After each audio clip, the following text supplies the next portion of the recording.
Um, Ruchu, would you like to try and present your presentation? Do you want to give that a try? Uh, are you asking me, Mansi?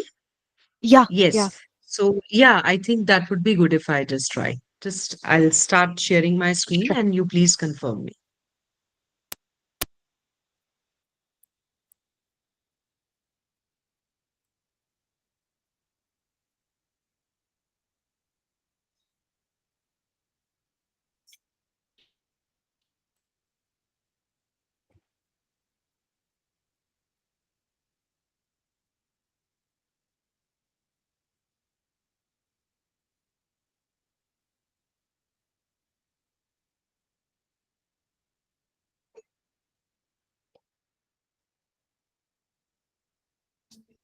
So, Dr. Mansi, is this visible?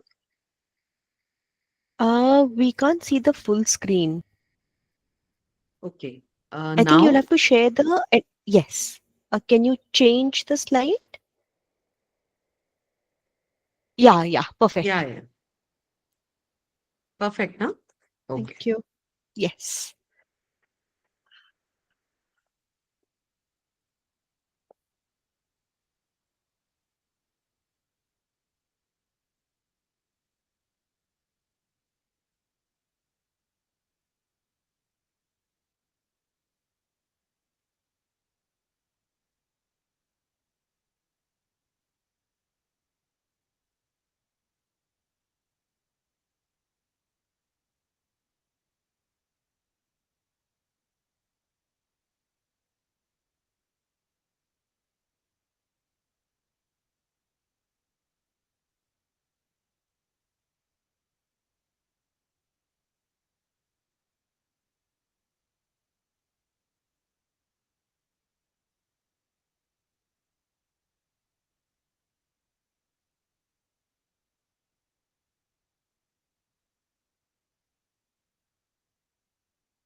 Uh, Dr. Bhavna, do you want to give it a try to present your screen? You're on mute. Okay. Yeah, hi. I just I, want to present once, just to try. yeah. So just remember Google Meet, so we'll have to present the entire screen. Yeah. Mm.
Bhavna, we can't see your screen.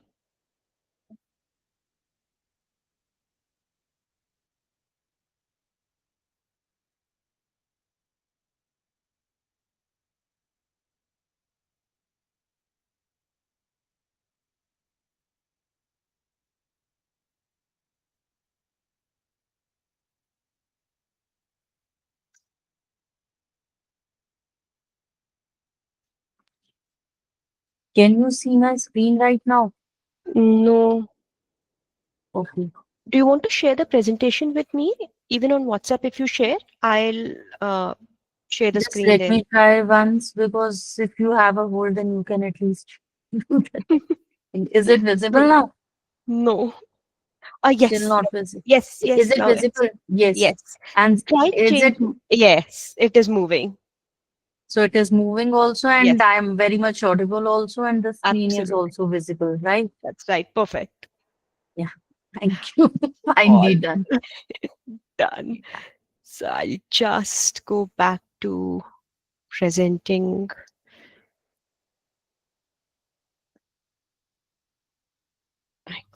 So, very good afternoon, everyone, and thank you for being here on a Monday afternoon, especially the Southeast Asia region where we are celebrating a huge festival. Uh, but I think this is something that celebrates our region to a very large extent. The topic that we have today, where we talk about indigenous and traditional medicine and hypertension management.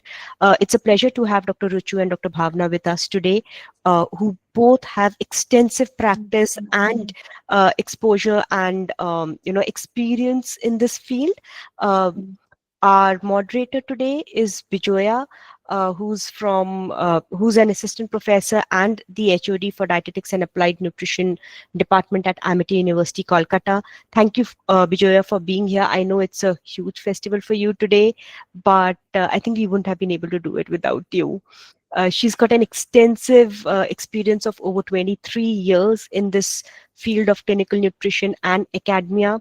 She's authored chapters in multiple books and has authored a book on peak performance plates for nutrition, a nutritionist's guide in high altitude eating.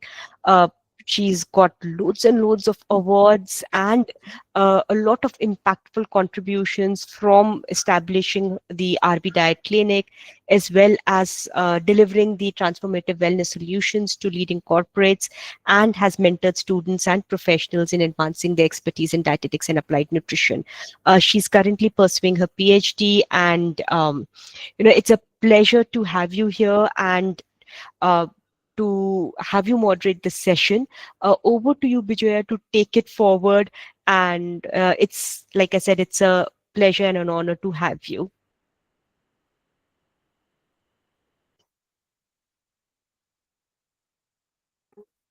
Bijoya, over to you.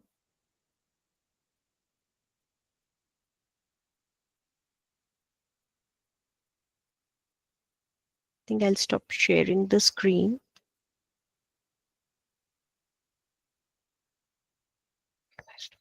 Why can't I stop sharing?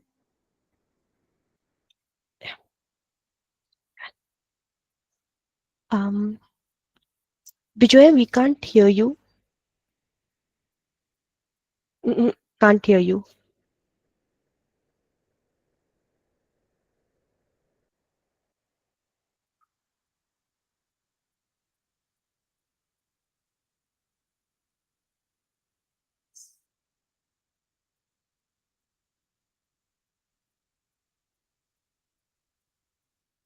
Mansi, shall I stop sharing because my screen is also being shared? Maybe because of that, Vijaya is not being able to. Probably, I Is think that so? she's on mute. She is on Your mute basically. Yeah. no, actually, I don't know. There might be some technical glitch. Well, am I audible now? Yes, yes, you are. I'll share the screen again, Bijoya, for the introductions. Yes, would be great. Just give me a sec. So, firstly, really thank you so much, Dr. Mansi, for considering me to moderate this session. I really take this privilege to be a part of this event. Festivals come and go, but these kind of events are really worth being attending, even if it is as a participant. So, well, as we all know that hypertension, it is a silent killer disease. And yesterday also we had a very impressive session by the eminent stalwarts of WH and NISH, and Dr. Mansi has curated it so well. So now we have our Srimati Venkataraman ma'am, who is a clinical dietitian and a wellness nutritionist of Trustwell Hospitals, Bangalore. She is the NEC member of IPN India, the Chief Program Officer of the Dysphagia Core Group of IPN India, and she is also the elected Executive Board member of ESSD, and she is the founder of Minta Ahara, also a consultant nutritionist, and having a very rich experience of more than 25 plus years in clinical dietetics, and she has got her master level specialization in diet in health and disease from Cal State Northridge and Seattle Pacific University, and she is also the SPEN Triple L certificate holders. She has got numerous publications, numerous awards, and she is one of the representative from India who is actually making India proud in the international platform. I welcome you, Srimati ma'am, and really wish you to take the session forward. Thank you. Thank you so much, Vijaya, for the kind introduction. Uh, I want to appreciate Mansi and team for doing these series of webinars, which is very, very important. I'm the National Secretary of IAP in India, and on behalf of the family of IAP in India, I would request all of you to join IAPN India, which is a pen society in our country, recognized very widely by the European Society of Parental Enteral Nutrition. We do a lot of LLL courses, which is lifelong learning, which is what is very important for us as dietetics practice. And also, we are recognized by the American Society of Parental Enteral Nutrition, and there are a lot of other sister societies who are also part of that. So South Asia, the SAPN um, Congress is coming in Delhi. You're all welcome. Please look at our website and come and join in large numbers, which would be very useful to network as well as to learn all the recent guidelines. The IAPN India Association, if you join as a member, a lifelong member, we have thousands of people across the length and breadth of the country. You will have access to expert guidelines, webinars, all the conferences. You will have discount in the conferences. You can be a part of committees, core groups, special interest group, and also you can publish in our journal, which would be, and the networking is priceless because you learn a lot. I can tell you that as a personal experience. So I request you all to look at our website and join IPN India, and also come and join us for the SAPN Congress, which is the South Asian Parental Enteral Nutrition, which in the president of it is our past president from IPN India. So as a family of IPN India, we are doing a lot of work in the field of nutrition. There are special interest groups like one which Mansi is heading, the hypertension group. So we look forward to seeing you in New Delhi as well as being a part of the IPN India family. Thank you so much and best wishes for all your learning. Thank you, Mansi. Thank you, Bijoya, and the speakers.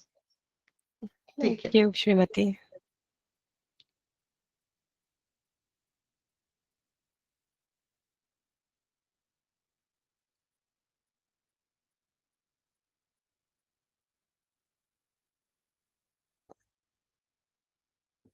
Bijoya, do you want to take this ahead?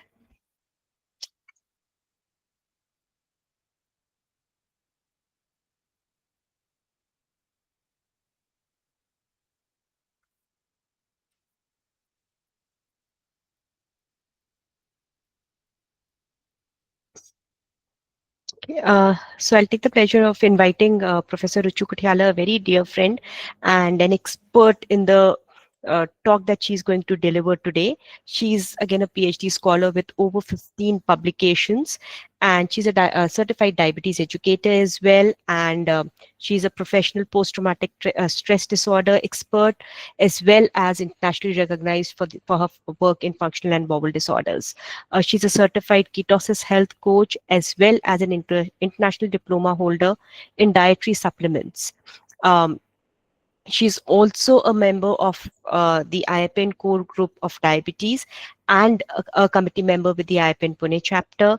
I think the list of achievements that we have listed here do not really do justice to her achievements and the contributions that she's made in the field of nutrition. But she has been awarded multiple awards, and it's absolutely heartening to see the kind of work that she's been doing and has consistently contributed towards. It's a pleasure to have you, Ruchu, today, and we look forward to your session. I'll just stop sharing. Yeah, we look forward to your session and hope to learn a lot from it.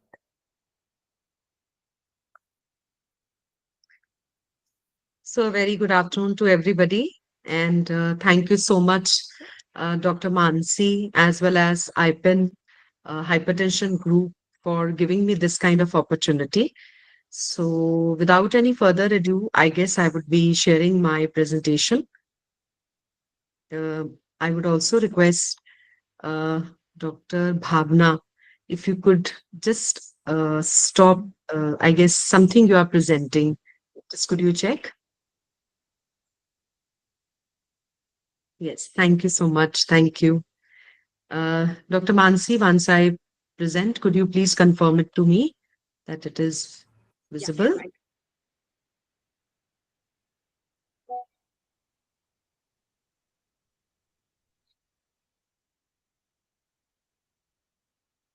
So is it visible? Yes, yes.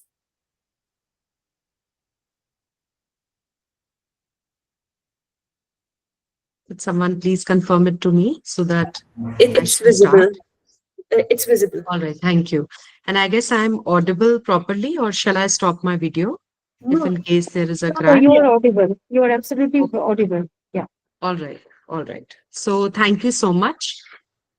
So the topic today, it is a topic which is not only need of the hour, but as a spokesperson, this is also the topic which is very close to my heart because traditional medicine, moving on from the conventional therapies, and that too coming with the complementary kind of the medicine for which Asia has always been known. It's just that somewhere down the line we have forgotten about it, and it would be quite interesting today to see that how we can integrate the conventional methods with the traditional medicine in our practice, because as dietitians, we have always learned that let food be the other medicine and let medicine be the other food. So, in the true perspective, could food be actually the medicine? So, let us just have a look through this presentation. And from past 6 years, I'm totally working on this. So, I have tried to do the justice, but I'm very sure there is so much to this topic. So, let me see how much justice I can do in another 15-20 minutes. Yes, so we all know that we are suffering from this global crisis. That's what we call as hypertension. And that is how the data says that how so many billion adults they are suffering, and there is annual death because of the consequences led due to the disease which is called as hypertension. And surprisingly, the optimal control is hardly 25%. And when I say 25%, that also is that people really try to maintain it by 140 by 90, which actually is not the optimal control. But somehow this is what the how the status stays. And this has become one of the number one risk factors whenever we talk about cardiovascular diseases, stroke, kidney failure, and so on. So there is very urgent need for effective, safe, and most importantly, what I feel is sustainable kind of the therapies which can help a person to control the blood pressure and that too without any kind of the confusions. We will see that. Why did I say the word confusions? So this we all are aware that how hypertension can actually affect each and every part of the body. Whether we talk about vision loss, heart attacks, kidney diseases, heart failure, stroke, or maybe till sexual dysfunction. So today topic becomes much more significant because a disease like this, which can affect anywhere and everywhere. So now it is high time that we should be thinking that how to go about it. Because generally, what is the first thought that comes in mind whenever somebody has hypertension? Generally, I'm saying we want to shift to conventional drugs. Definitely, as a dietitians, we try to do justice and we also give the diet plans and we would like to help our subjects come patients, to come out of this kind of a disease and that too at the prima facie level. But what happens if somebody is not able to reach out to you or somebody is not able to follow the diet properly? Even till today, 60 to 70% of people follow the conventional hypertensive drugs because maybe when they came to know the levels were so high, like 150 and beyond in terms of systolic. But what happens? Either they take ACE inhibitors or calcium channel blockers, so there are a number of side effects which I'm very sure you all are aware of. As rightly said, nothing comes just like that.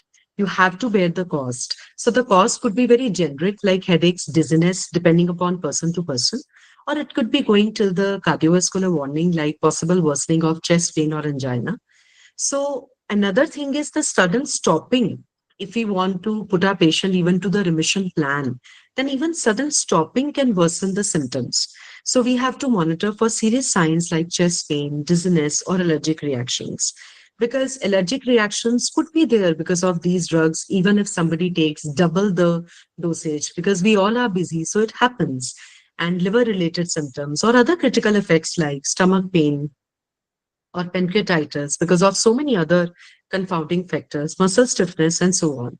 My intention over here is definitely not to say that these drugs are bad, not at all. They are actually life saving.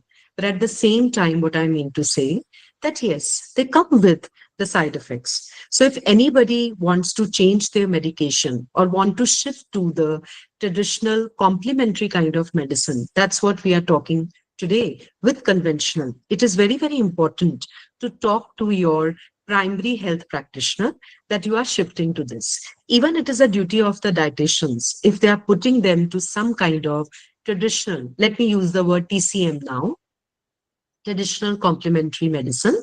So I would be using TCM word as of now. So we should also be taking this effort to tell to our patient that you must be informing your health practitioner for the same. So why turn to traditional medicine, taking it as a complementary? Because this is a study which I picked up in 1989. That means since till that time, it was there that recent evidence indicates that non-pharmacological therapy like dietary potassium, calcium supplements, reduction of salt, weight loss, and regular exercise, diet high in fiber, use of the functional foods, and so many things, they should be put into a complementary kind of a practice because only drugs may not do the wonders if the holistic way the lifestyle is not seen. And plus, nowadays we see there is a good global adoption, and people are also trying to seek some holistic options with fewer adverse effects. So, let us talk about functional foods from here. The major where we are moving on to this evidence based and that to the traditional uh, complementary medicine. So, what is functional food? It could be something which is present in your home, or maybe you do not consume it on a regular basis. But one thing is for sure, they have beyond basic nutrition health benefits to the person. And we all know about probiotics, antioxidants, then specifically omega 3 fatty acids like EPA, DHA, and some unexplored kind of omega-3 fatty acids like CLA. We all are some point talking about it, that is conjugated linoleic acid. And then potassium rich foods. We all know how they work excellent in terms of lowering the blood pressure whenever it comes to the systolic, to be specific. So let's see some studies which are supporting these kind of claims. But before I go to the studies, I have always observed that there is one kind of a, I would say, agreement to disagreement or maybe confusion in these three words. One is called as nutraceutical, then is food supplement, and the another is the dietary supplement. Sometimes we confuse, or sometimes some other person is creating the confusion. So when I talk about the word nutraceutical, it actually falls into the gray area. So whatever the studies we are going to consider, either it would be related to nutraceutical or majorly the food supplement. So it is a bioactive substance when you actually isolate it and then you supply them as the pharmaceutical preparation. And their major intention is definitely the prevention or treatment of the disease. One thing, please keep in mind, prevention or treatment. Now, when we say the word food supplement, they could be either vitamins, salts, amino acids, plant extract. They could be provided by the diet. And you are adding on to your diet as a part of the functional food because you know they're added on health benefits, but you are consuming them as a whole. That's how the food supplement definition comes. You are not isolating the bioactive compound. For example, methi powder, if you take, they could come under the food supplement category, provided the quantity is like generic, not intending for some kind of disease prevention or maybe management or maybe treatment. And nutraceutical only major intention as of now in India. That's what we believe. Unlike Japan or maybe Europe, that is, it is only going to be used for prevention or treatment of diseases, and that too as pharmaceutical preparation. Now, when I talk about the dietary supplement major means just as a add-on to diet, no intention of treating, no intention of being a supplement as in term of it would be managing some kind of disease. No, it is just a supplement, but it could be in the form of pill, capsule, tablet, or liquid or powdered form. It is not important that it has to be natural in its all origin. But when we talk about nutraceutical and food supplement, that means it has to be natural. And specifically, when we say nutraceutical, it is a isolated bioactive. So if you are using kachi haldi, it may fall under food supplement with medicinal purpose or not, depending upon its quantity. But when you take curcumin out of it, and that to intention for some kind of disease or cure, the trials have to be done and it will automatically go in the nutraceuticals. So we all are very well versed about the evidence base, the clinical trial, the landmark one, the DASH diet. We all know the configuration of it, rich in fruits, low fat dairy, reduced saturated fat, whole grains and lean proteins. It was very, very helpful for the generic population to reduce the systolic blood pressure at a remarkable rate and also the diastolic. And the study got published in 1997 in New England Journal of Medicine. So when we talk about nutraceuticals, how they are going to clinically prove themselves for BP lowering effect. So the one we are going to talk about is potassium and magnesium, then aged garlic extract, then L-arginine and vitamin C. So this is one of the landmark study which was specially done in China, and that too this made a total change in the I would like to say the look and feel of the traditional complementary medicine because they use SXC, that is Songling Zoymenke capsules, and they are actually the name of the plant where they gave it to the patients in two-arm study, that is RCT, and compared it with losartan, the popular ACE inhibitors. So when I say SXC, so it's a traditional Chinese medicine and it is a patented one and very they are using this capsule since 1984 or like that. And the major ingredient in them, as you can see it, the key components. So it contains kudzu, it also contains fresh pine needles and pearl powder. And the major area of regulation is towards the reducing the blood pressure by either controlling RAS and also protecting the endothelial function. Another Japanese clinical breakthrough where they use majorly the functional foods, not the nutraceutical as of, because the first study talks about the nutraceutical.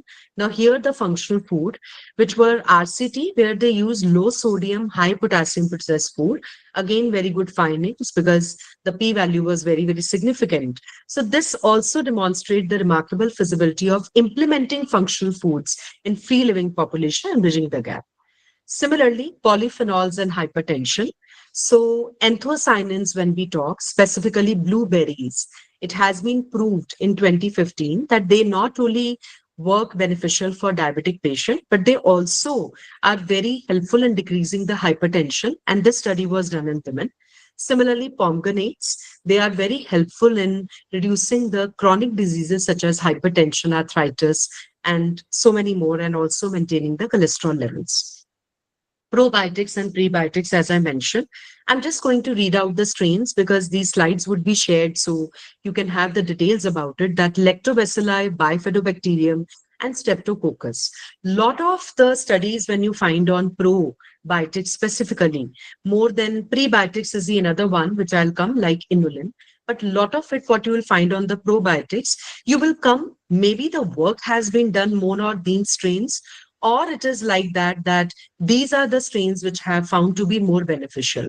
Right now, we can't say clearly because these are the trials which are going on, and yet at least a decade more is required to come at a proper conclusion that only with strains. But as of now, Lactobacilli, Bifidobacterium, and Streptococci. Similarly, inulin, which is a very popular FOS category, what we talk about today, that is prebiotic FOS, which has changed the total way, the way we look at the functional foods. It is very helpful for diabetic patients. And not only that, even 10 grams of inulin directly, because inulin is actually the bioactive compound which is present there in the garlic, in the asparagus, and so on, sulfur containing, to be precise. So how probiotics and gut microbiome they work? They basically reduce the oxidative stress, which is very high in not only meds, but specifically when we talk about the hypertensive patient. And their beneficial metabolites, not to forget, especially when we give prebiotics, short chain fatty acids, they have very promising effect towards the liver health and managing the LDN and HDL, dyslipidemia, which can also be part and parcel when it comes to the hypertension. And definitely the ongoing trials, which I have shared with you, they have confirmed their efficacy and safety profiles. Most interestingly, I was able to find one more thing, that is GLA.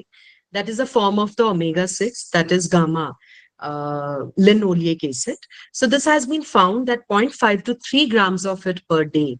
And that too from in the form of either borage oil, evening primrose oil, black currant seed oil, or hemp.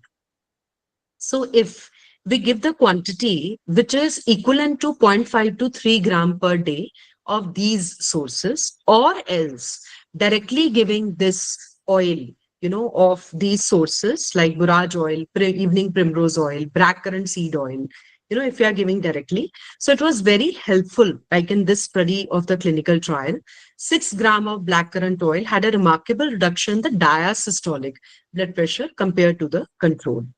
And they also have written one disclaimer, which I think is absolutely true, that also a combination of EPA and DHA with this would be showing much more better wonders. So when we talk about the mechanism of action of all these traditional complementary kind of the medicine, so we know that in hypertension, there is oxidative stress, ROS generation, endothelial dysfunction, organ damage. So TCM interventions generally work on antioxidant, vascular protection function, and anti-inflammatory role, to be more specific. So we have the scientific evidences that AC inhibition they can work for, enhanced nitric oxide bioavailability, metabolic regulation, and anti-inflammatory effects. These are the 4 areas where the functional foods or maybe the nutraceuticals they are based at. So if I have to talk about future direction, this is something which I really would like to make a point over here, that these fields, when we talk about functional food and nutraceutical, they were too much unregulated 5 years before. But if I see the trend now, lot of regulations have come into picture, but still evidence has to be validated. Please, generally, we always say that take this therapy, that therapy. But if the evidence is not there, then it is like the subject could be actually into trouble. And not to forget that these are adjuncts to the comprehensive hypertension management strategies. And when remission has to be planned, then the actual forefront health practitioner also has to be taken into confidence if your patient is already going over there. As we always say, nothing could be without personalized nutrition. Nothing could be without public health integration. That we should not be working in silos kind of approach, but perhaps an integrated. And research, research, research. The continued research has to be done because there are so many multimodal traditional approaches. It could be herbal medicine, it could be acupuncture, it could be mind body practices, physical therapies. Even it could be excellent mindful practice, what we say, Hara Hachibu practice, which have been practiced by the Okne ones, that is only filling yourself to 80%. Because hypertension is one of the corner. But why did it come?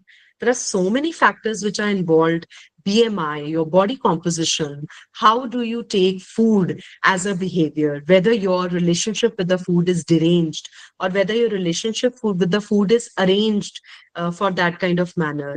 And even nowadays, for hypertensive, even plant forward balance, emotional regulation, because no wonder cortisol can actually do a lot of wonders in the body, and it can actually disturb the way the function, the epinephrine and norepinephrine hormones are working. So, combining traditional and the Western medicine so as to ensure the enhanced blood pressure control, improved vascular function, reducing the side effect, which is definitely the side effects are less whenever we talk about the traditional, these complementary therapies, and complex kind of the case management where age is a factor, maybe young adult or maybe 60 and above.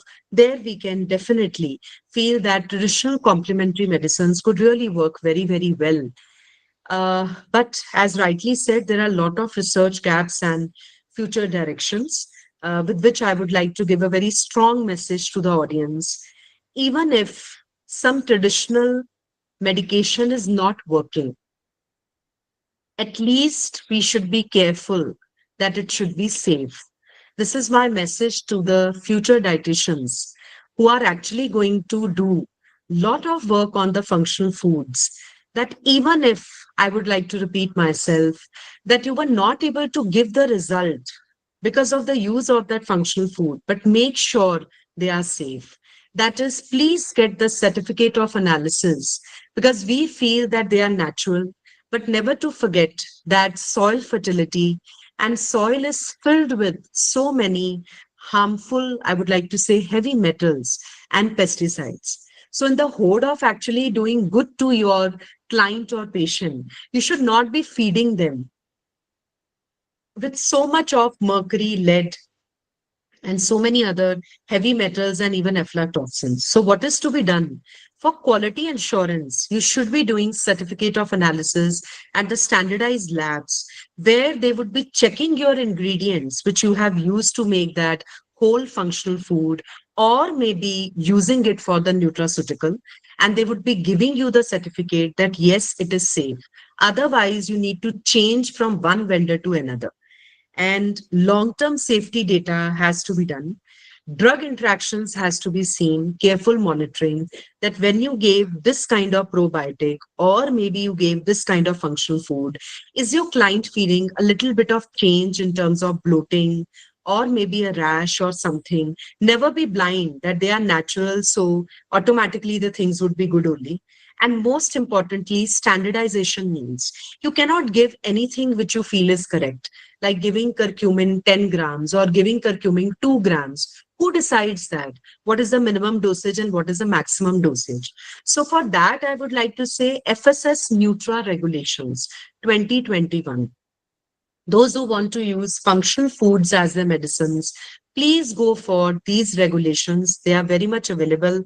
If required, I will share it on the group as well, where you would come to know the minimum dosage and the maximum dosage of any kind of extract which you are intending to use, as in for the functional medicine or TCM. And definitely developing the comprehensive guidelines. And we are the people who should be coming forward, because generally it's been seen that patients are also having drool over towards a functional food. But this very interesting study I got, which said that hypertensive patients revealed that functional food users demonstrated poorer medication adherence rates. Maybe their pharma, what they were using, they were not sticking to them properly. And then they thought it is not working. Now let us shift to this. Because discipline is something which is very, very important. And patient psychology, as we rightly say, that natural approaches would be better as compared to prescribed pharmaceutical interventions, and stopping it without contacting the uh, primary healthcare practitioners. So, integrated patient education programs is something that is also adhering to functional food with pharmaceutical therapy approaches. And the future is evidence, patient centric, and collaborative kind of the research, which we should be doing further. Not only sticking to diet, but let us use food as actually the kind of the medicine, because there is so much of data which is available now. We just need to use that and put into practice, but yes, with some kind of the caution. So here I would like to stop myself looking at the time.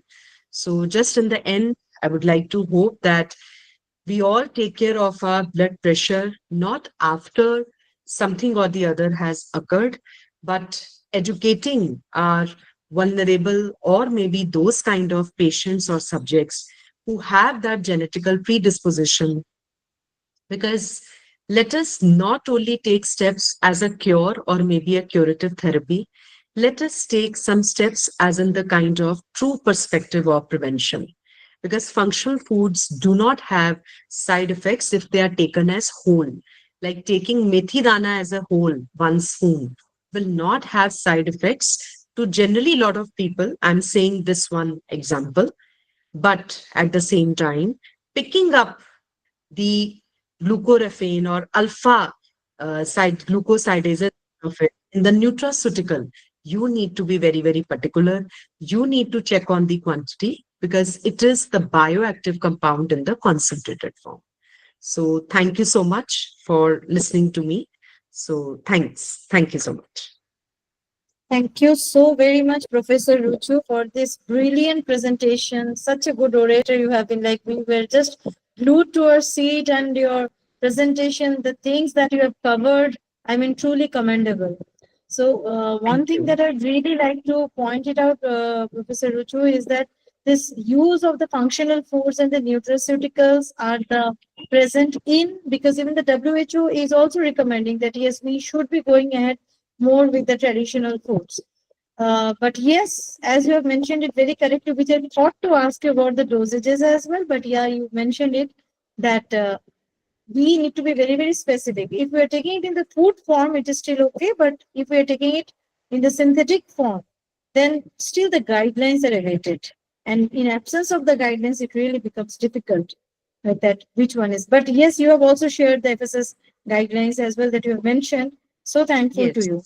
Uh, Yeah, so I just I could will see tell, in the chat box, one yeah, of the member is asking. So I would be sharing that regulations for everybody's knowledge and maybe for the future use, because I'm very sure a lot of you must be thesis guide and a lot of you are researchers by yourself. So definitely it is a time that using functional foods as a medicine. So I would be sharing that so that everybody can get a little bit of the guidelines for the same. Thank you. correct. Ruju, one question is there from Pragya Khosla. So first, I'll just take Yes. the question from the chat box very quickly. Thank you for this wonderful PPT. Just one question quickly from a dietitian's perspective. Can we prescribe nutraceuticals like capsules, as it's in hypertension management? And with probiotics or prebiotics, do you think the evidence supports strain-specific recommendations, or can we rely on more general formulations for hypertension? Yeah, thank you so much for the question. So, definitely, I observe that market is flooded with some kind of the nutraceuticals, but it is at the same time very, very important to check that whether they are imported or something, because in Japan, as well as in European countries and Canadian countries, the norms are different. What do I mean to say? Like what we say nutraceutical as an intent to treat or an intent to manage the diseases, there they use it like a dietary supplement. So the RDAs are very, very different. The one which we use as a dietary supplement, they are hardly 5 to 6 times more than the RDA. And then we all know the bioavailability part. So before recommending the nutraceutical to any of your client, first is be very sure that it is authentic. Second is be very sure from where it belongs to. If it is outside Asian countries, then you need to check that what is the composition, whether that composition a person is using to prevent or manage the disease, or else just like that as a dietary supplement. So this is something as per the composition you would be able to clarify yourself. Third is the composition as in terms of whether some chelating agent is present in that nutraceutical or not to increase its bioavailability.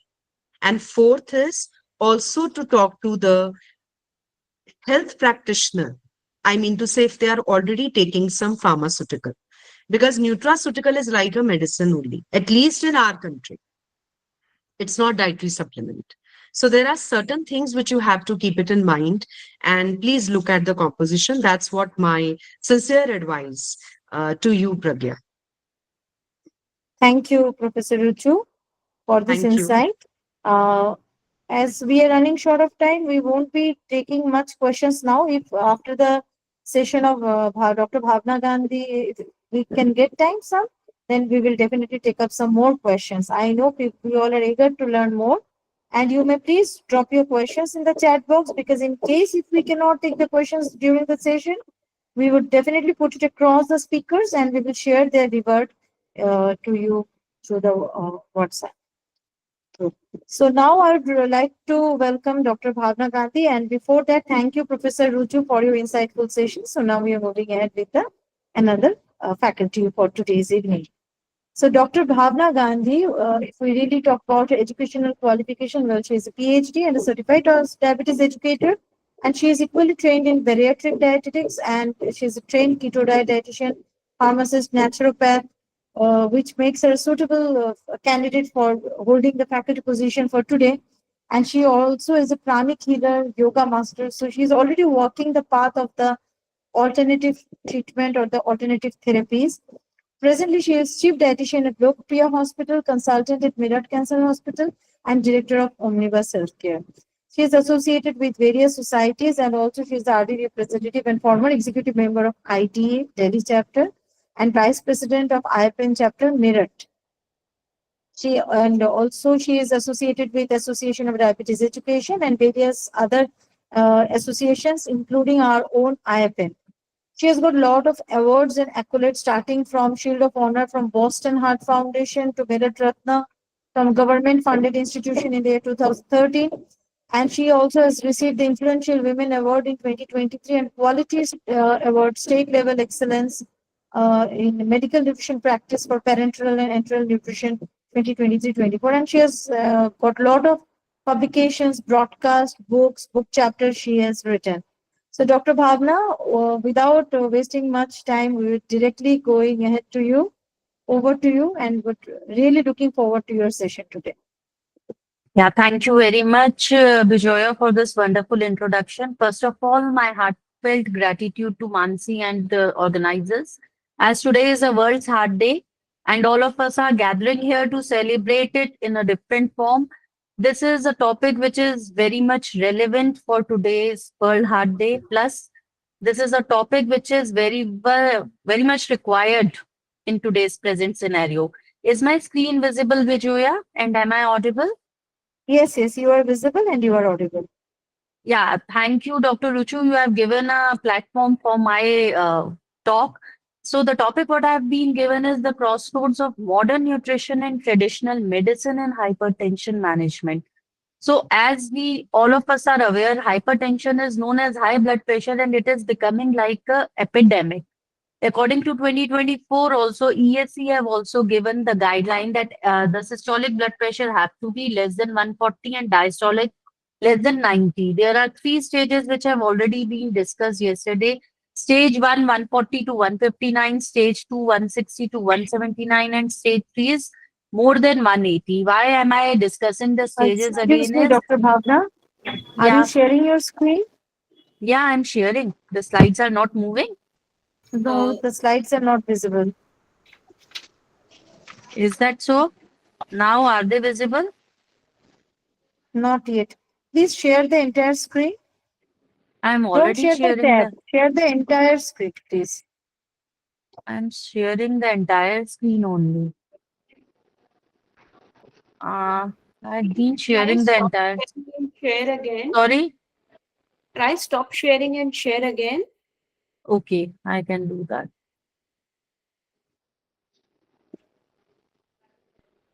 Entire screen share. I'm sharing my entire screen only. Is it visible now, Vijoya? Is it visible? Yes, yes, yes. Now it is visible. Now it is visible. Okay. So the stages we have already discussed, stage one, two, and three. And as all of us are aware that hypertension arises from a complex interplay of genetic, environmental, and lifestyle factors, including the increased vascular resistance. That's why being Asians, we are more prone for hypertension and heart diseases. The crossroads of this context refer to the integration of modern evidence-based nutritional strategies, that is the dash diet, with the traditional medicine practices, that is the herbal remedies from Ayurveda, traditional Chinese medicine, and other indigenous systems. The integrative approach aims to enhance the efficacy, it improves the adherence, and reduce the reliance on pharmacotherapy, particularly in the diverse cultural context. So, the recent data on hypertension prevalence and burden have made us aware that in 2025, hypertension is becoming a global public health crisis. And the projection is that indicates the number could rise to 1.5 to 1.56 billion by 2025. In USA also it is increasing. So in India, a key LMIC example is that has reported 272 million cases, but updated 2025 estimates that suggest an increase due to rising obesity and sedentary lifestyle. So we are aware that lifestyle plays a very important role. Gone are those days when we used to say the obesity and the hypertension is all in all because of obesity. Now it is not so. We say it's a multi-risk factor diseases. The WHO Global Hypertension Report 2025 itself says that under 25 underscores the need for scalable interventions. Economic burden, it is increasing because we are increasing the medication also. So if we see the prevalence is increasing, the control rate is decreasing. So hypertension is increasing because of so many stress. In India, the 25% people are hypertensive. This is the global case. So hypertension management is pharmaceutical and traditional medicine integration. If we talk about the pharmaceutical treatment for hypertension, all of us are aware that it is AC inhibitors, angiotensin receptor blockers, diuretics, beta blocker, calcium channel blockers. These are all the pharma medication which have been given because they have been proven for their efficacy and the safety profiles also. So once we talk about the pharmacotherapy, on the other hand, once we talk about the traditional medicine, it is Indian traditional medicine. And I've already discussed the Ayurveda, the Chinese traditional medicine, European, Korean, Arabian. If we see, every country have got their own traditional medicine. The traditional medicine means that our ancestors have been using them very much safely, and they have been given to us by them only. So what if we imagine a world where the wisdom of ancient healers meets the precision of modern labs, where a simple spice from your kitchen could rival a pharmaceutical in managing inflammation? So this is a crossroad of modern nutrition and traditional medicine, which is a convergence that's not just theoretical, but is being backed up by the emerging evidence and the patient care also. So here to understand this, first let us see what is the traditional medicine, that is like Ayurveda, Chinese medication, herbs, spices, what we have been using. As being said, let food be the medicine and medicine be the food. So the fast forward today is the modern nutrition science validates these traditions through randomized trials and meta-analysis.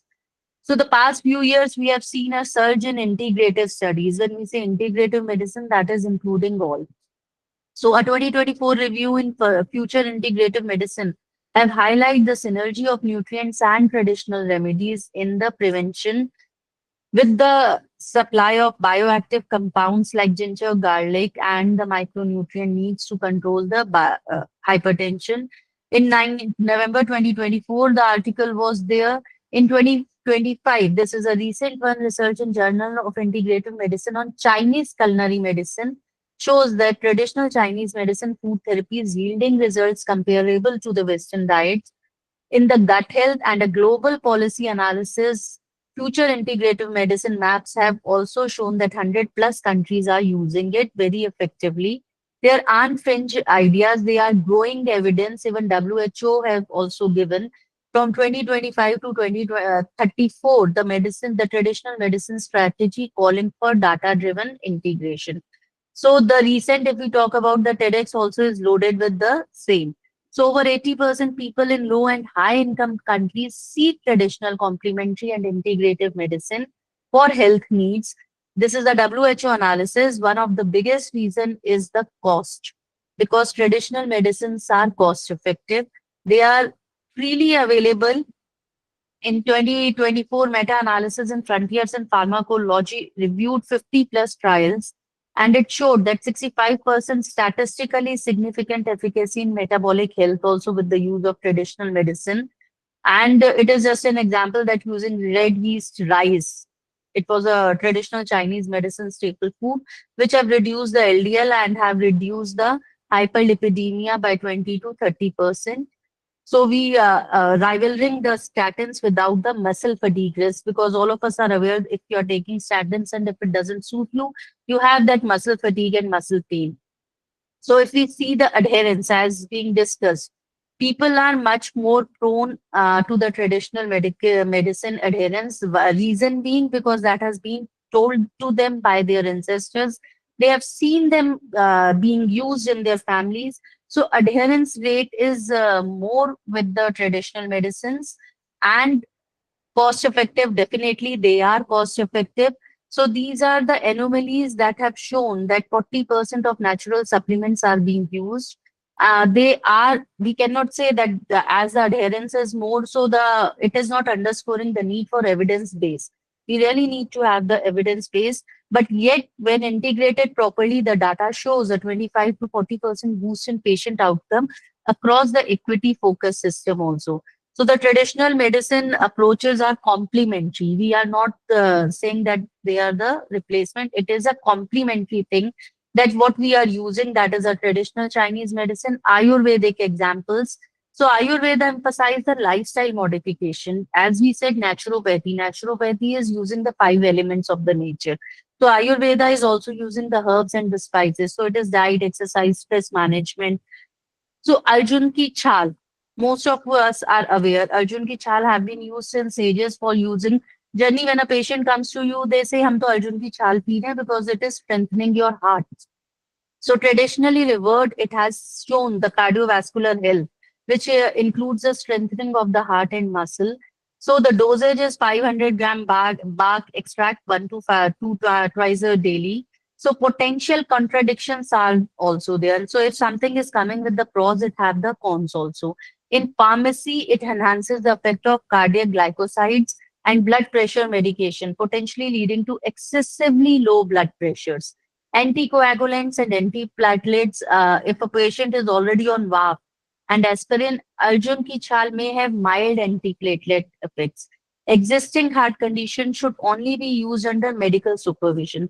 So once we are saying, as ma'am have also put it very well, that if you are using this, it has to be the under the guidance, and it has to be revealed to your physician, your cardiologist, that yes, we are using this also, so that you don't land up in the hypotension. And with anticoagulants, there are many dietary restrictions also which needs to be followed up. So ashwagandha is another herb which is being used. Traditionally, it has been used to reduce the stress, anxiety, and improve overall well-being. So the moment you reduce stress, anxiety, that means you are doing the lifestyle modification, you are relaxing the person, you are calming them down. So it do have a sedative effect, immunosuppressants, thyroid medication, as ashwagandha may affect the thyroid hormone levels also. So a cautioner needs to be taken with the thyroid medication. Blood pressure medication, it is not directly hypotensive, but yes, if a patient is having a pharmaca full dose, and then a patient start with this journey, they do land up with the hypotension.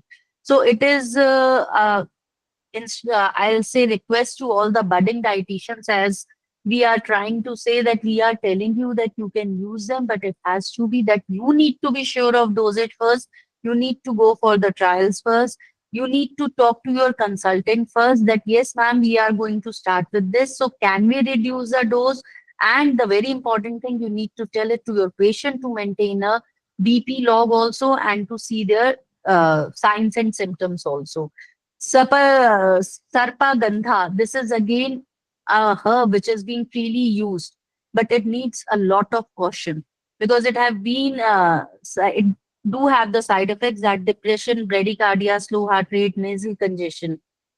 So the contradictions are all blood pressure medications with the use of these can cause hypotension, CNS depressants, cardiac medications, mental health, GI issues also can worse. Why I have put this Gomutra is a reason that just a day before yesterday, one of the patient walked to me. He's obese person having arrhythmia, having thyroid, having uncontrolled diabetes and everything. And then he was very proudly he was telling me, "Ma'am, I got my CT angio done at Mumbai, and the doctor himself told me that there is no plaque in your arteries." And when I told him that I'm consuming Gomutra since last 5 years, he told me it is all in all because of that. So he gave me an idea that I should go for the study also.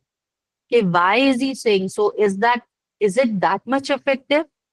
Then why, if it is that much effective, the arteries are clean, but why he is still on the medication?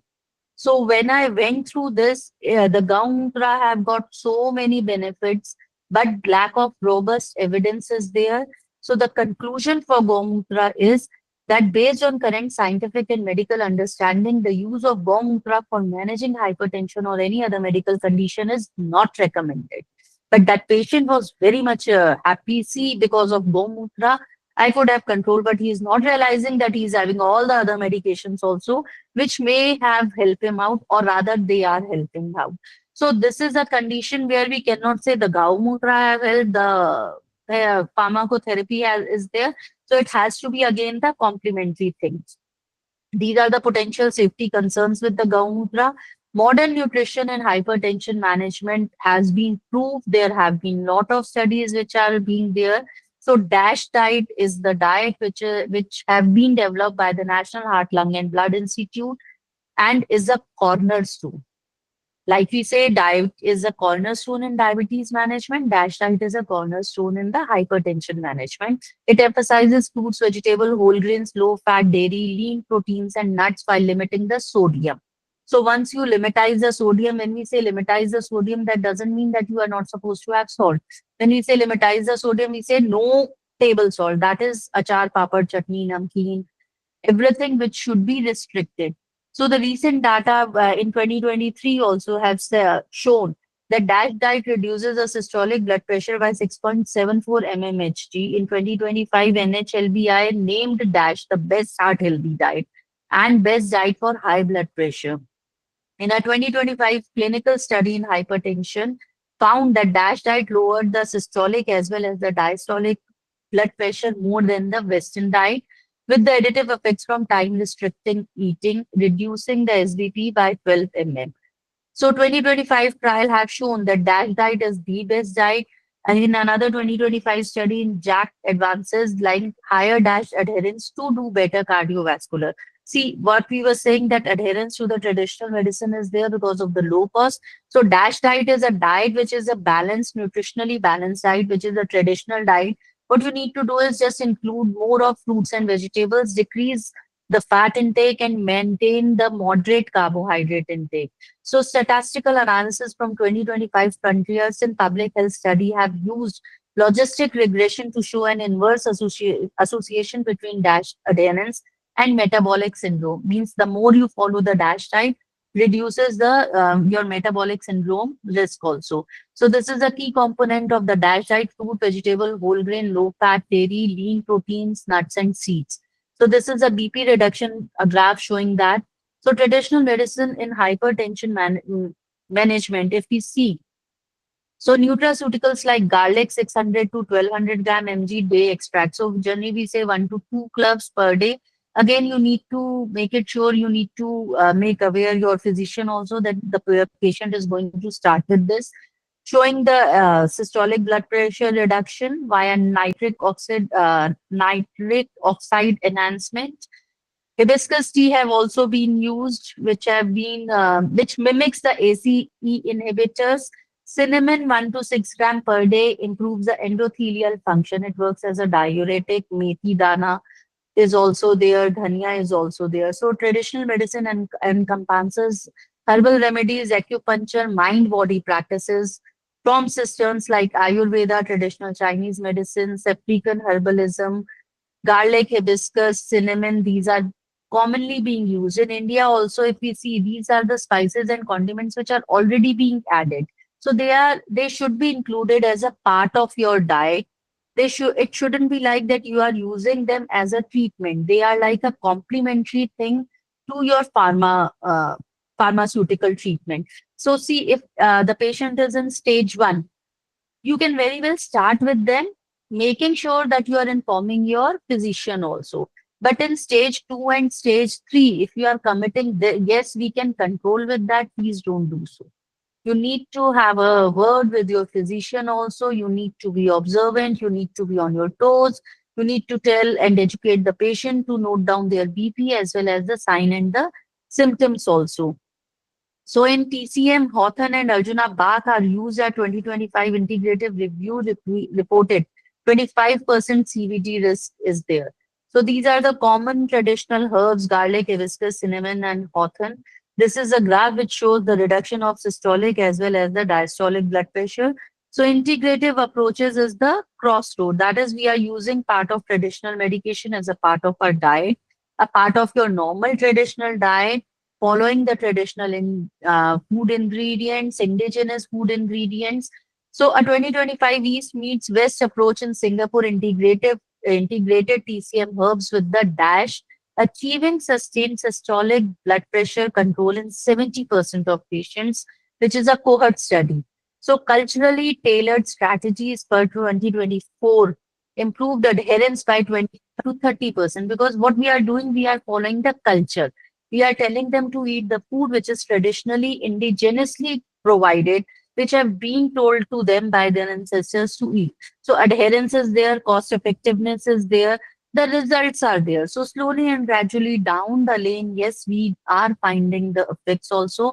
And that's why integrative management combines the modern nutrition with the traditional remedies for the synergistic effects. A 2025 paper on combining allopathic and herbal medication have showed additive BP reductions. Example, that is dash diet garlic, systolic blood pressure reduction by 9.5. Dash alone reduced it to 5.5. Relative risk 1.45. The control was there. So another 2025 study emphasized magnesium supplementation also, which have been seen to reduce 10-year atherosclerosis. So regression model in 2025 studies indicate education, that is the traditional food, indigenous food, traditional medication as a part of their regular diet with the pharmacotherapy. But the challenges includes the standardization and the interactions future directions. So synergistic effects have been seen that they have been working dash alone, herb alone, dash plus herb, dash plus magnesium. So reduction is there, but the difference is also there. This is again the graph which is showing. So the practical guidelines for the dietitians, it is that it has to be integrative approaches with the combination. Generally, the practical tips is that you do the assessment, use 24-hour dietary recall with the BP logs, dosage. Generally, if you are giving 600 to 1200 milligram, that is 1 to 2 cloves early in the morning, or the hibiscus 2 cup tea. Precaution, avoid the herbs with anticoagulants. Guideline, follow ESC 2024. So patient assessment, dash customization, herb integration. You need to study also monitoring and education. This is the most important step, and the precautions which needs to be taken care of. This is a graph which is showing that if you use it, it controls the BP So the case example is use of hyssop's officinals. Hyssop is in hypertension. It was in Iran, the study was being done, and the patients experienced 10 to 15 mmHg reduction in systolic blood pressure after 8 weeks of treatment. Another Chinese herbal medicine, Tian Ma Go Tin Ging. It is has been used for the hypertension, especially in the elderly patient, and it have shown that the combined therapy show a 12% greater reduction in systolic blood pressure. Yoga and meditation belongs to India, so we have been seeing the effect because what it happens the moment you do pranayam and yoga and meditation, it just really reduces your cortisol, the stress hormone is being reduced, the uh, arteries and everything gets dilate. So the study which have been done, it will involve the 150 patients with 65% reporting improved quality of life and reduced medication dependency. Because obviously your mind is relaxed, you are de-stressed, so the effectiveness will be there and adherence will be there.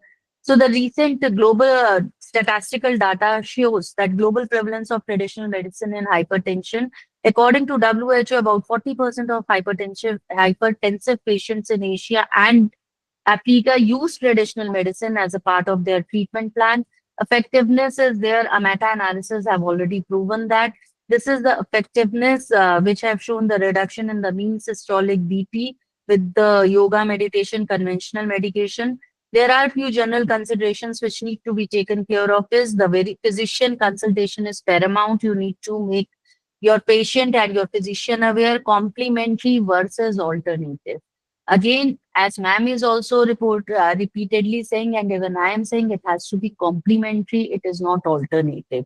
Dosage and standardization needs to be taken care if before prescribing anything. You need to take care of the guidelines, you need to take care of the dosage. Quality control is very important because these are the herbs which are being prepared, and many journey what we are seeing every in the every nick and corner of the city, you are getting apple cider vinegar. How come it has been processed? You don't know. So if you are prescribing something, just check the company, the process, each and everything, the standardization, also the regulations needs to be followed. But many time it also happens that if you are giving the complementary thing, it delayed the diagnosis also. Many time it happens that BP is being not coming on the scale. So unproven traditional remedies can delay the effective pharmaceutical treatment also. The summary is pharmaceuticals are the primary evidence-based treatment for the hypertension. Some traditional medicine practices and herbs like Arjun ki chhal, ashwagandha may complement treatment by supporting overall health and stress reduction, but they should never be replaced as a prescribed medication. Herbs like sarpagandha should be taken or should not be recommended. Gaumutra, it doesn't have a very strong validation, so it should be discouraged. So the guidelines and future direction is, as being said by WHO, prioritize evidence, biodiversity, equity. It has to be endorsed with the cultural adaptations, that what we are seeing is the traditional diet, the dash diet. If we see, it is a normal basic diet for cross screen for herb using interactions. And the future is digital platforms blending traditional Chinese medication and the traditional medication apps with the nutrition trackers as per 2024 guidelines. So pharmaceuticals are the primary evidence-based treatment. Some traditional medicines, they should never be replaced. The prescribed medication, future researches are needed. So these are the sources, and thank you very much for being a patient listener. In case of any questions, I'll be happy to answer them. Thank you very much. Thank you so much, Dr. Bhavna, for this brilliant presentation. So you have already showed us the guidelines, the various evidences, what the evidences are saying, and the way you have depicted the actual traditional medicines of the different parts of the world.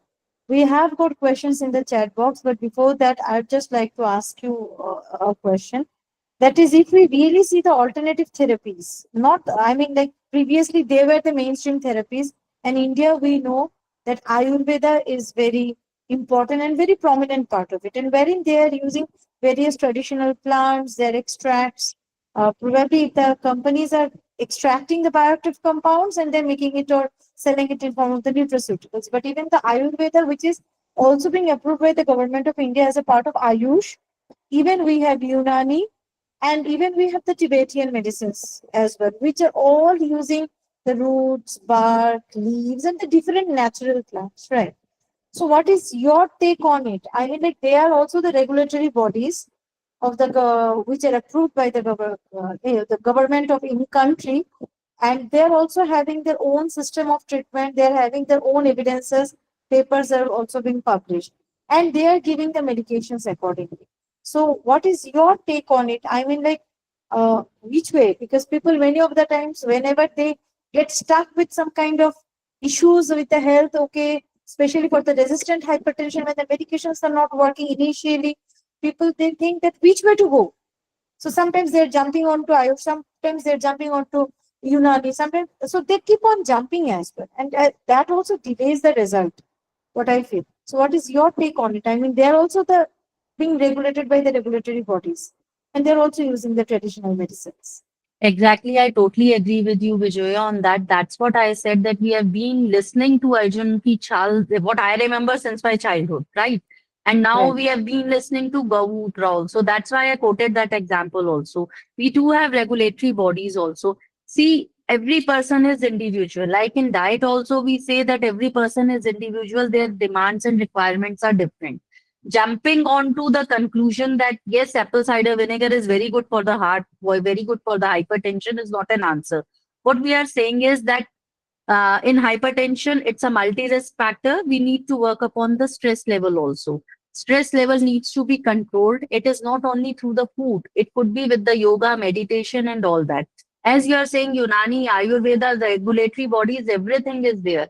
But are we really looking forward for the? We are not saying no to that. We are saying you can add this as a complementary. But straight away, don't comment or don't promise that this will release that. Till stage one of hypertension, yes, you can very well go with the things also, but your consultant needs to be aware of that. In case of, if I quote an example for the remission of diabetes, we are seeing diet is a cornerstone for diabetes management, diet is a cornerstone for hypertension also. So, dosage, you need to be aware of the dosage, you need to be aware of the guidelines, you need to be aware of the contradictions. Like if to a high person who's on already on anticoagulant for VAF patient, if a patient is on VAF and you are providing them with these herbs, it will be going antagonistic. So you need to be aware of a person as a case study regarding his lifestyle, his stress level, his medication. And then if you want to start, work as a team, ask your consultant, and then you can very well start. We are not denying that they are not working. We are seeing the effect of them since ages. And especially in India and China, we have got a good, rich culture for them. So Right. that is why I'm not saying no, it is a Yes. complementary thing, yes. And lifestyle is very important. As you know, the stress is the main reason for each and every disease now. So that's why we are saying the dash diet, traditional diet, yoga, meditation, lifestyle True. changes. So that's that. True. Uh, Okay. Vijay, So I we just have want to add on. yes, yes, Hello. Professor Ruchi. Yes, Yeah, just yeah. wanted Continue. to add on to what Dr. Bhavna rightly said. Uh, See, as we always say, the answer to each and everything is evidence. That Correct. is, any therapy you take, whether mainstream or alternative. The point is that with the mainstream, the pharma therapy, we have a lot of evidence. They come with a lot of big chit where even they declared that what are the side effects as well. But unfortunately, for the alternative therapies, sometimes the evidence is not there. Maybe in our country and China and Japan and other countries, they are taking a lead on. And the another thing is maybe the sample size is very less. So that is the reason some we are not able to come to a proper concrete conclusion at a lot of times when we receive our patients. So one thing which I would like to say is that whether somebody wants to go for homeopathy with pharma or Ayurveda with pharma or maybe traditional, any other Mhm. complementary, please try to go for only one complementary approach. At the Yes. end, it is your Right. body. Don't treat it like an experimental subject that you are trying each and everything on yourself. That today somebody said, this is good, so you are jumping for that. And other day somebody is saying, this therapy is good, and you are parachute doing the landing. Because diet is something which is a slow and the gradual process. But when it comes to the bioactive compounds, whether homeopathy we talk, whether Ayurveda we talk, whether umami and so on, so forth. So just my appeal to each and everybody, please go for 1 TCM at one time. Be a little patient, let your body adapt to it, and never leave your primary health practitioner. The moment you feel it is working, then probably the dosage could be a little here and there, the strength could be reduced. And you never know, maybe one day you would be free from pharmaceutical agent and only the natural is working well. But at least one thing at a time, not multiple multimodal approaches. These are available. Correct. Multimodal approach is not for one patient that you are trying 5 things at one time. So True. just As we wanted to say, add. jack of Thank all, you. master of none. So Correct, Perfect. correct. you need to Absolutely. really, adherence is very important. You Correct. need Absolutely. to give time, because what we are talking about is a natural thing.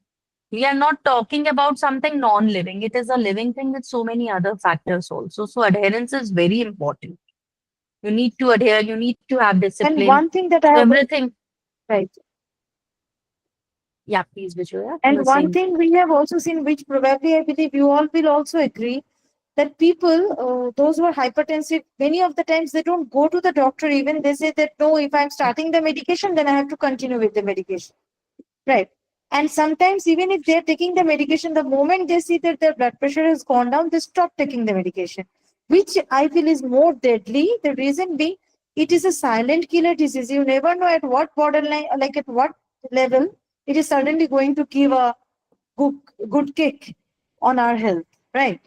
So this is another very big problem, and with so many nowadays, with the effect of the social media, everywhere everybody has become a therapeutic I mean therapist in any other form, right? So, well, coming back to our topic, there are a few more questions. Very quickly we'll take it up. uh, Munaza has asked, ma'am, is there any recommendation for dosage of herbs and spices? I believe Professor Ruchu have already answered it before in your session as well, right? So would you like to comment on it once again? Ma'am, is there any recommendation Yes, for yes. dosage of herbs and spices? Yeah. So here I would just like to say that regulations which I mentioned, so they contain each and everything what we talk about. For example, if we talk about flaxseed, there is a dosage minimum and maximum related to seeds, related to oil, and related to extract. Everything is mentioned over there under the umbrella of FSSAI, because 5 years before it was so unregulated.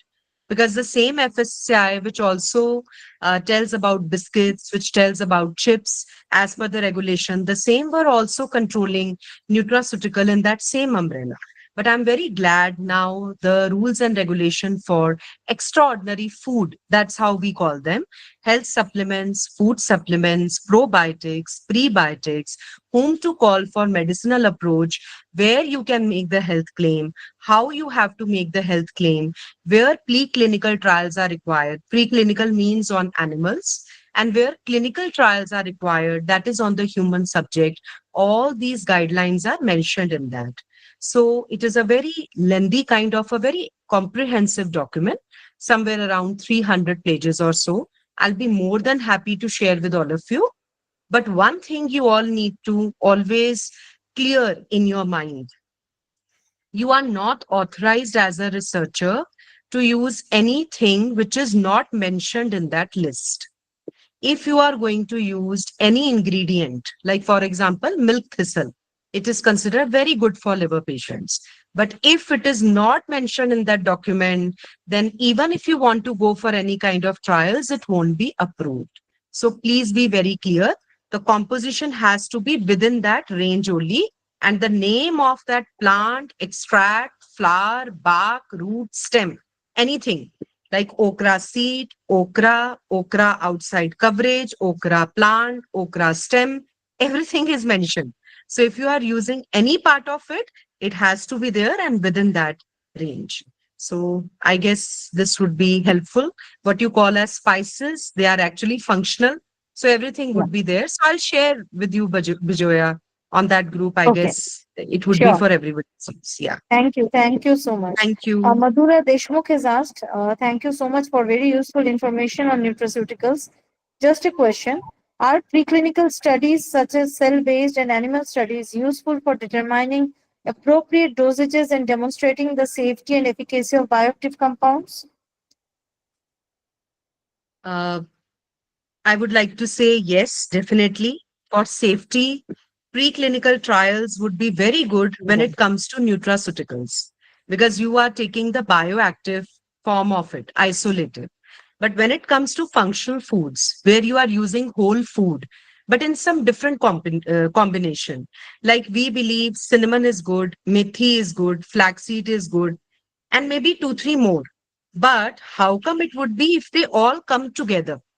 But since they come into the array of food, we are using them somewhere or the other in some or the other form. So there only clinical is okay. But for probiotics, one thing which I would like to be very particular, and the another is for the nutraceuticals, where the last stage of the clinical trial could also be after preclinical, that you want to compare it with some existing medication. Like maybe you have produced some nutraceutical where you want to compare it with metformin. So their preclinical studies are must to know the safety first. Efficacy is another thing that it would be working, but it is safe that dosage in those compositions or combinations. So preclinical are must in those kind of vertical.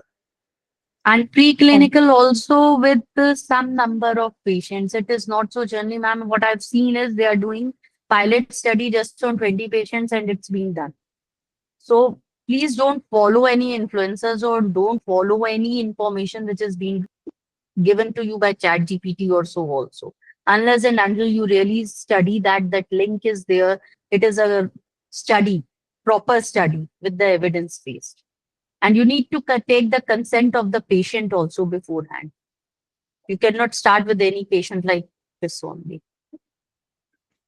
So that's it. Yes, And absolutely. yes, Absolutely yes. correct. One question has come from Nida Asgar to both of you. Well, this is the same thing that we were discussing few minutes back.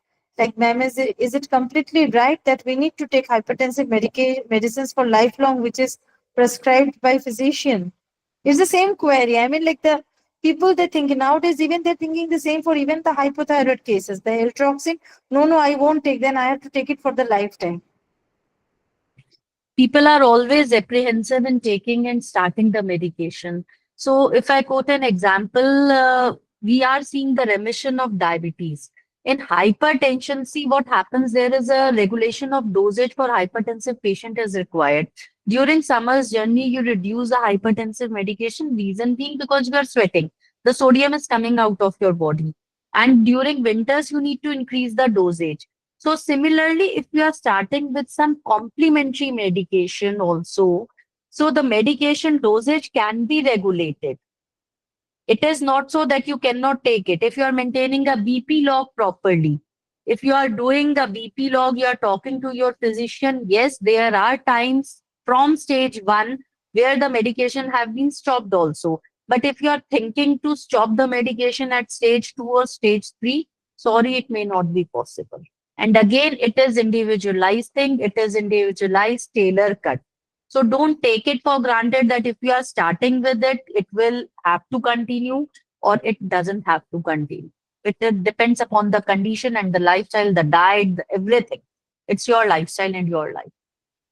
So very difficult question and a tricky question to answer. True, true. So, well, no more questions I can see in the chat box as such. Most of them have already been taken. Uh, so, we very quickly can take one or two questions from the audience if there are any. Audience, if you have any questions, you may please raise your hand and our speakers would be happy to take that. Yes, Mahinder Dhiman has raised. Yes, Mahinder, you may please unmute and can ask the question to the respective faculty. Hello, ma'am. My question is to both of you. First of all, thank you for such an informative session. My question is that do we have any clinical trials as a nutritionist along with the homeopathic medicines? They have shown great results in all these cases, especially the hypertensive ones, even in the gestational ones. Do we have, like you were talking about the Unani, about the Chinese, about the traditional, even the Sarjuna Chal? How about homeopathic medicine, especially the tinctures? I'm not asking about the potencies. I'm talking about the tinctures. Any studies about that? Thank you very much. So the studies are there. Like if we talk about the homeopathy, what I know is it's by the name of by the name of gold drops or something like that, which is doing good in reducing the cholesterol levels. Yes, the studies are there, but again, as we are saying, the dosage is there, the recommendation is there. We have been using it since long, but again, more and more data needs to be there before you prescribe it. If a homeopath is Ma'am, sorry to disturb. I'm a consultant homeopath with 22 years of this is what experience. I'm saying. This is what Yes, I'm saying. If a yes. homeopath is prescribing, then Mhm. definitely they must have seen the results and they must be having a very scientific data for the Yes, ma'am. support of that. Ma'am, This the is what basis, I'm saying. ma'am, the basis of my question is I do get patients where the Hmm. nutritionist mostly prescribe Arjuna Chal. Arjuna Chal Yes. definitely gives a great result. There is no question about it. But then we Hmm. got medicines like Passiflor, not only the gold drops. Gold drops is another thing which works in a different set of symptoms, especially the heart. It is not for the BP. It is not advisable for the BP. Uska reason alag rehta hai. For BP, we have another This is med. We what got I'm Revolve. saying. This is your Yes, ma'am. specialty. This Yes, we is got your Revolve here. specialty. Yeah, we got Yeah. Revolve here. We got Cretigus, Passiflora, Arjuna. Ah. But surprisingly, I mean, I was expecting, some sort of evidence-based studies, maybe with some other doctor and something, something about that also. Well, that's it. So it's a great platform now. Let's start with that also. That You will be have come great, up with a ma'am. beautiful idea with Yeah, homeopathy with thank nutrition. you so much. Why not? Why not? Yeah, We can do that. Thank you for the yeah. wonderful idea. Thank you, ma'am. Maninder, I would just like to add on to this with due respect to such a vast area of expertise what you have. So here, we would just like to say, since the topic was more about the traditional, and homeopathy, I feel, is the very broader area of science which has been proven, and it has been using a lot of the bioactive compounds, and so wonderfully you guys are working, especially in the neurodegenerative disorders, I would like to mention over here. Right, So ma'am. the clinical evidence which have been documented is more towards the neurodegenerative disorders, which we get it, because Mm-hmm. homeopath really works excellent for it. In terms of, I would like to say these kind of meds or maybe the lifestyle like that. In traditional, we tried, both of us, Dr. Bhavna as well as myself, we try to restrict ourselves to where food is used as a medicine, Medicine. and where this Mm-hmm. evidence based of the bioactive compounds turning into the gray area, that is neither a pharmaceutical nor a functional. So we tried to cover. But as Madam also rightly said, Dr. Bhavna, that yes, I'm sure you are doing wonders in your clinic. And this aspect of homeopathy, that where how the bioactive compounds are working, can also be looked upon probably somewhere, some point in the next session. Yeah. So thank That you. Thank you that so will be. much. Thank you so much, ma'am. Thank you. Yeah. Yeah. Thank you. Yeah. Well, we had a very good roundtable discussion just now, and it is yes, this is a kind of platform like wherein it is always a two-way interaction. It's a like two-way learning process. So we are learning from each other. We are learning from, and as both of you have mentioned in your lectures, that definitely it needs to be an integrated approach. So without being an integrated approach, we won't be able to excel. We won't be able to excel. And we all know that all of our motive here, it is same. It is same of fighting with the hypertension. It is same of fighting the consequences of the hypertension. As my research is mainly on hypertension only, my PhD it is on hypertension. So I'm seeing that day by day in my clinic as well, even the small children they are coming up with hypertension. And many of the times, doctors even refrain to give them certain medications with such tender age. Correct. So they also just suggest that, okay, you go to a dietitian, you change your lifestyle, and you will be fine. But we all know once a hypertension has set in already the chemical disturbance has taken place, the metabolic disturbance has already taken place. So here in this regard, I would like to take the last note from Mansi before we conclude the session. Yes, Dr. Mansi. And also request Professor Ruchu to please switch on your video as well. We'll just take a very collective snap very quick. Yes. I did that. You are She not is able very to see much me? there. Yeah, I'm I being did. able to see her. Yeah, yeah, I believe yeah, yeah. I can Bijoy is see it. not. Yeah. Thank you so much, all of you, for this wonderful session. Believe me, you've more than justified the topic. This was probably a little challenging topic because it was offbeat and not what we routinely talk about. But you've presented it wonderfully. And yes, the takeaways are that we need an integrated approach. We need to talk about what our traditional medicine and our culture and tradition says. Of course, I mean, the pharmacological therapy goes hand in hand, but the traditional medicine does go a long way, be it for prevention or be it for management. And hopefully, we'll work further on this field and on this topic. And Vijoya, thank you so much for moderating it so beautifully. And Dr. Bhavna and Ruchu, it's always a pleasure listening to both of you. And Thank you thank you very for much. being Thanks a Thank Thank you lot so you. for much. giving Thank you so this much. opportunity also, because we are Absolutely. working bang on day of the World Heart Day. So I was so happy that we are Absolutely. working right bang on day. Right. Yeah. Thank you. Thank you, everyone. Thank Thank you. you, Thank you so Thank Mansi. you much. to all. Thank Thank you. you. Have a good Uh,